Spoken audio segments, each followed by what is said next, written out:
In January 2026, the head of the International Monetary Fund stood before world leaders at Davos and said something that most people in the audience didn't fully register.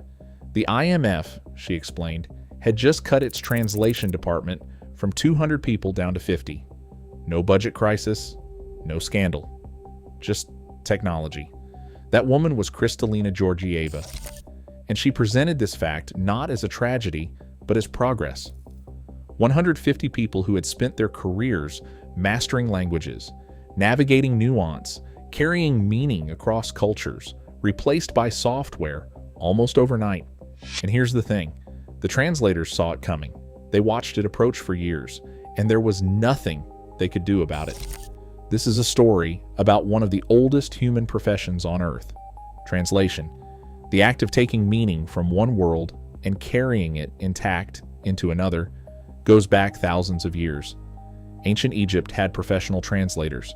The Roman Empire needed them. Every great empire, every trade route, every treaty that ever ended a war, they all ran through a human being who spoke two languages and knew what words actually meant. For most of human history, that skill was rare, valuable, irreplaceable. Then came Google Translate, then DeepL, then ChatGPT, then GPT-5. And in February 2026, YouTube announced that every single one of its 80 million creators could now automatically dub their videos into 27 languages powered by Google's Gemini AI for free. This video is about what happened to the people in between, but it's also about something the machines still can't do, and probably never will. To understand how fast this happened, you need to go back just 5 years. In 2020, if you were a professional translator, you were probably doing okay. The language services industry was worth around $50 billion globally. Demand was growing. The world was getting more connected, more international, more multilingual. Translators were being told they had a future. Then came the large language models. ChatGPT launched publicly in late 2022. Within weeks, something shifted. Clients who had been happily paying professional rates for translation began to disappear. Not all at once, slowly, quietly, the way a tide goes out before a wave comes in. By 2024, the researchers Carl Benedict Frey and Santiago Llanos Paredes published a paper that put numbers on what translators were already feeling in their bank accounts. Their analysis of the U.S. labor market found that from 2010 to 2023, the spread of Google Translate alone had already eliminated more than 28,000 translator positions, 28,000 jobs, before ChatGPT had even launched. And then ChatGPT launched. A study of one major freelance platform found that after ChatGPT became widely available, translators' earnings dropped by nearly 30%. Web developers on the same platform saw their earnings rise by 66%.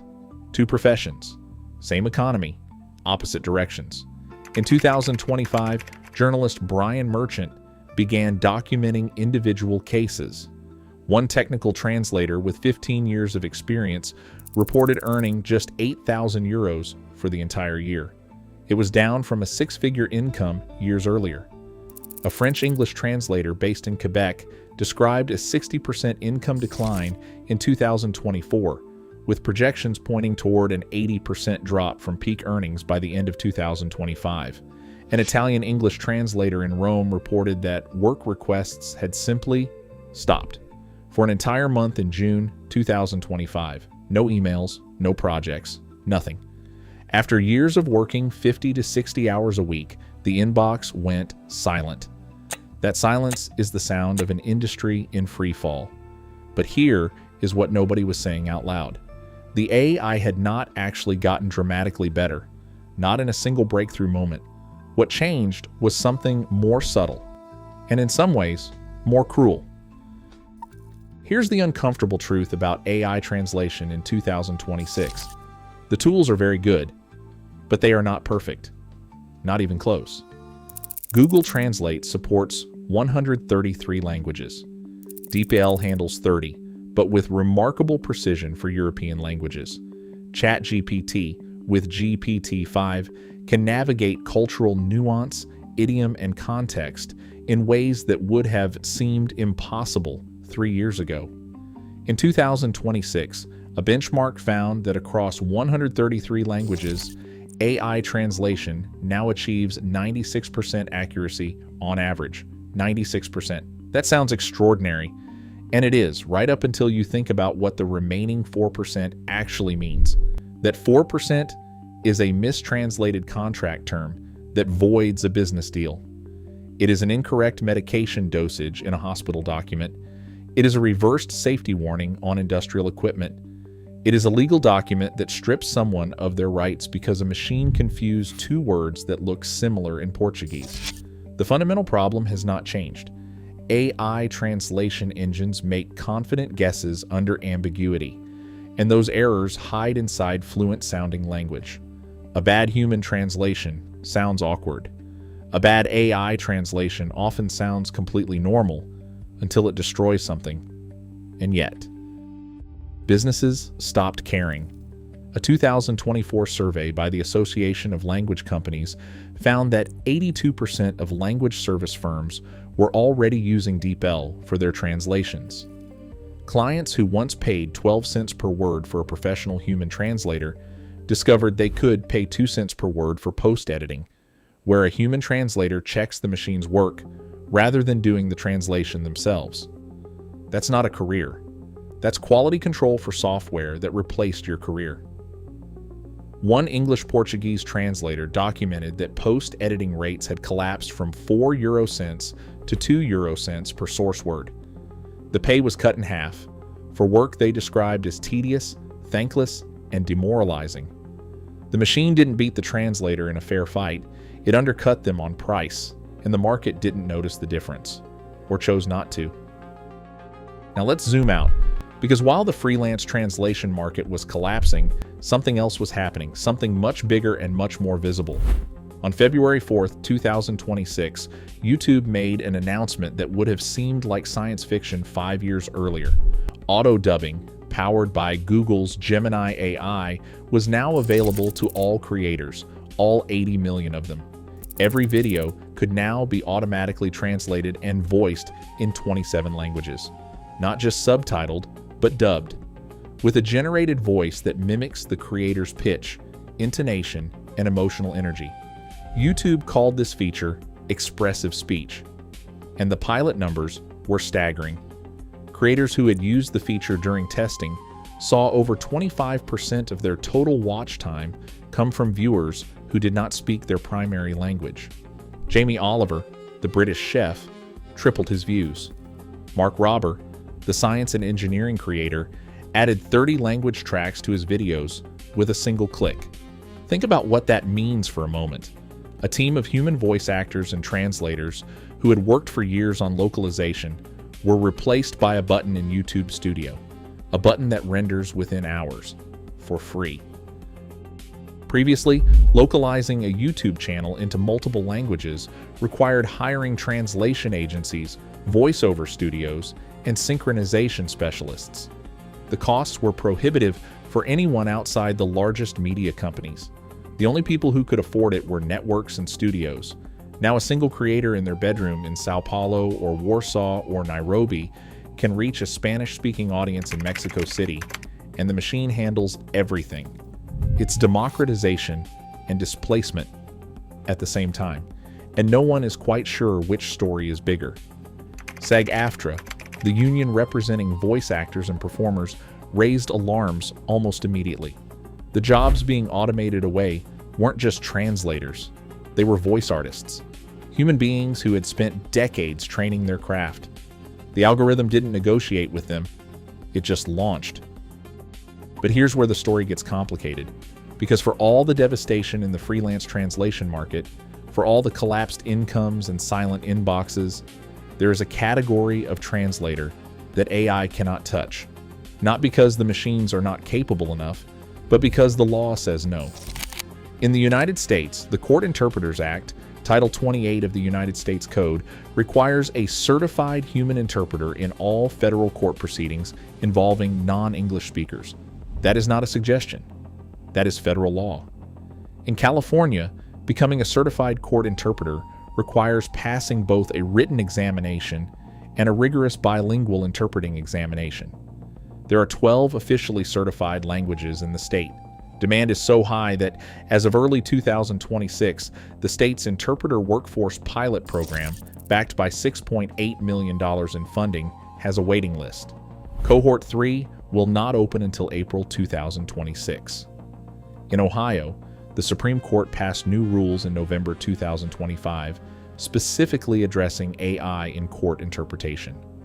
The verdict? AI tools may assist, but a credentialed human interpreter must be present and responsible for the outcome. And it is not just courts. Hospital interpreters in the United States are governed by Title VI of the Civil Rights Act, which requires healthcare providers receiving federal funding to provide meaningful access to patients with limited English proficiency. A machine cannot sign a legal attestation. A machine cannot take an oath. A machine cannot be held professionally liable for a mistranslation that leads to a wrong diagnosis. In immigration proceedings, as of July 2025, new guidance explicitly stated that personal or informal interpreters may be rejected if they lack demonstrable qualifications and impartiality standards. These are not loopholes, these are walls. And behind those walls, something interesting is happening. While the rest of the translation market shrinks, the demand for certified court interpreters is rising. In Ohio, requests for court interpretation have tripled since 2014. The roster of qualified interpreters? It has shrunk. The machines cannot fill that gap, and the humans are disappearing anyway. Here's the contradiction at the center of this entire story. Artificial intelligence in 2026 is capable enough to destroy hundreds of thousands of translation jobs, yet simultaneously incapable of replacing the translator when it actually matters most. The jobs that were lost? They were the ones where good enough was good enough.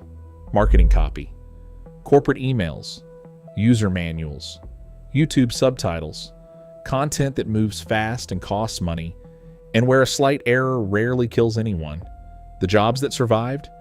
They're the ones where a single mistranslation can end a legal case, end a patient's life, or end someone's chance at asylum. And what does that tell us?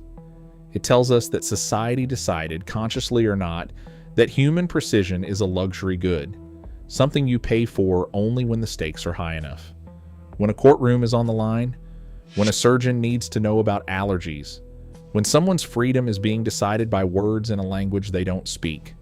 The rest of the time, let the machine handle it. That is the quiet, uncomfortable sentence hiding inside every press release about AI democratizing communication. We didn't replace translators because we didn't need meaning anymore. We replaced them because we decided that most of the time, meaning was close enough.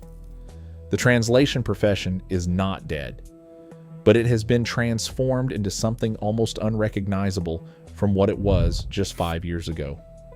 The middle has collapsed. The vast middle tier of competent, experienced, well-paid professionals who kept the world communicating, they're the ones absorbing the worst of it. Caught between AI that is good enough for most clients and legal requirements that are strict enough to protect only a narrow few. What replaces them isn't a machine, it's a two-tier system. At the bottom, instant, cheap, algorithmically generated. At the top, certified, credentialed, irreplaceable by law. And somewhere in between, the memory of a profession that understood something machines still don't fully grasp.